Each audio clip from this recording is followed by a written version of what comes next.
yourself a cold one, we're going camping. Welcome to Boondock Tavern.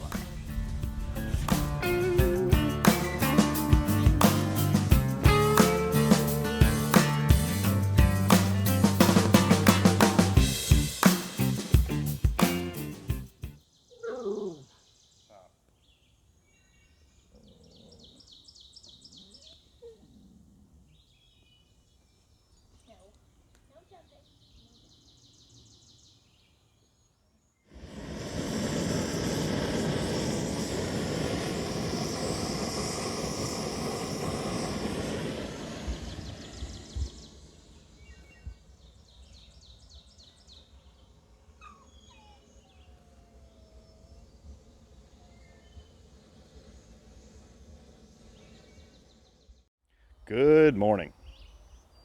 We got in last night at about 10:30. It was raining on the way in, so all of our stuff got wet. You can probably hear my dog. She's not very happy about any of this right now, because she had to, stand in the dirt. She's a city dog that is not an outdoor dog,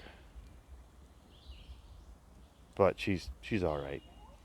And then, we're at the campsite where I got stung by bees the last time we were here, and it rained on us so bad that that's when we found out that we needed to get a new tent. We ended up basically in a pool when we got up at 2 a.m. and ended up driving home because we didn't have anything dry and no other place to sleep. And we've already had issues this morning. I think this campsite's cursed. We just got this Blackstone from a buddy I worked with. It's a little big for this, but we figured we'd try it out. The thing's heavy.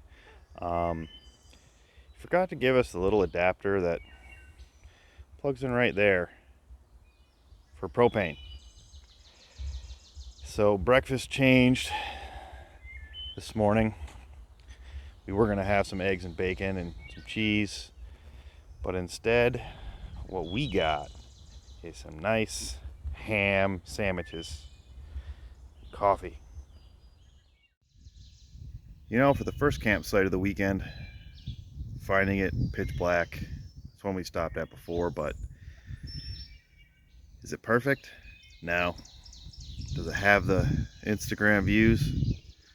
Definitely not. But you know what? I don't care. I'm out in the woods and away from people.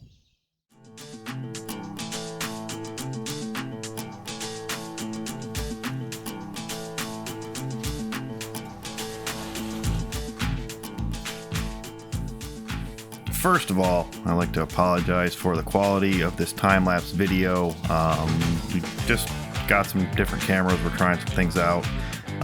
So we decided to time-lapse our trip up 105, basically because there's a ton of videos of this entire route all over the place. You can find them. Just know that it's a fairly easy gravel road with a bunch of camp spots on it. You just got to get there early enough and hopefully you can find them. There's some trailheads for hiking off of it. Other than that, it's a very easy trail. We passed a lot of two-wheel drive vehicles, and we even saw a Honda Fit on this trip, which was kind of nice. A little unexpected. They looked like they were having fun. So, again, this is just NC 105. Pretty easy trip.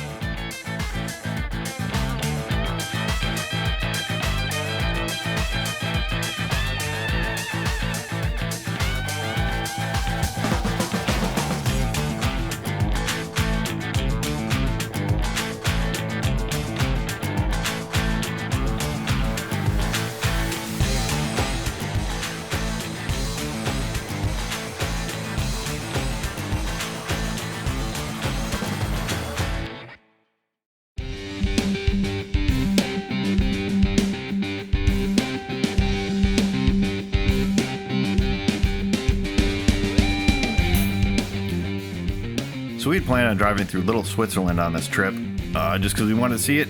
Looked kind of cool, but we didn't record it because the other camera was kind of screwing up. And on our way out, we were driving down. We actually were waved to the side of the road by somebody who lives on the road because there were motorcycles coming up. We pulled over, about 5 or 6 motorcycles came ripping up the road. Turns out this road is known as the Diamondback. So apparently I have successfully completed the Diamondback in a half-ton truck. It was great. Go us.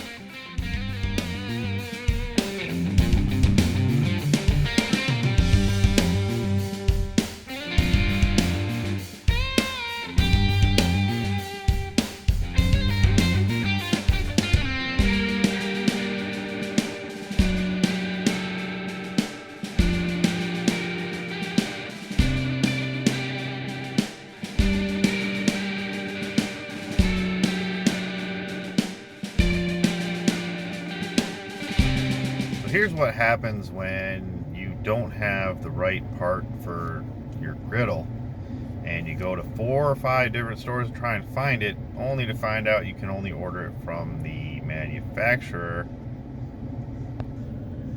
You end up at Sonic. Wait, stop the video.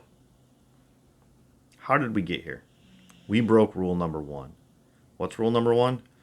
Make sure you're familiar with your equipment. You know how to use it, and it actually works. We didn't have the hookup for propane for our griddle. So we had no way to cook the food we had brought. We couldn't cook breakfast. We couldn't cook dinner. We had stuff for lunch because we were going to be on the road or going down different trails and just kind of driving around and stopping for sandwiches. Well, you saw we had ham sandwiches for breakfast. We would have ended up having ham sandwiches for breakfast, for dinner Saturday night, for breakfast Sunday morning, and again Sunday afternoon on the way home or while we were riding other trails. I'm okay with that sometimes, but you know, we went to a bunch of different stores to try and find the part. Nobody had it. We could order it online, but to me, it was going to be colder that night. I wanted a hot meal. We brought stuff to make hot meals. I wanted hot breakfast. So we just cut it short and came home, all because we broke rule number 1. So as a reminder, if you're going out, whether it's a night, 2 nights, a week, a month, whatever it is, make sure your stuff works. Be familiar with it. Make sure you have all the parts. That way you don't end up having a bad time. I mean, not that we had a bad time. It was more so we had just been wasting time looking for something that ultimately we couldn't get. So we wasted probably 2 or 3 hours of what could have been trail time trying to find this hookup. And we couldn't find it. So at that point, it was probably, I don't know, 2, 3 in the afternoon, and the trails I wanted to ride would have taken another couple hours before we got to where we wanted to camp the next night. So we just cut our losses and headed home. And it sucks. It's my fault. So, anywho, hope you enjoyed this one. Next ones will be better, I guess. Anyway, like, comment, subscribe. Let me know what you thought. And we'll catch you on the next one. Thank you for watching.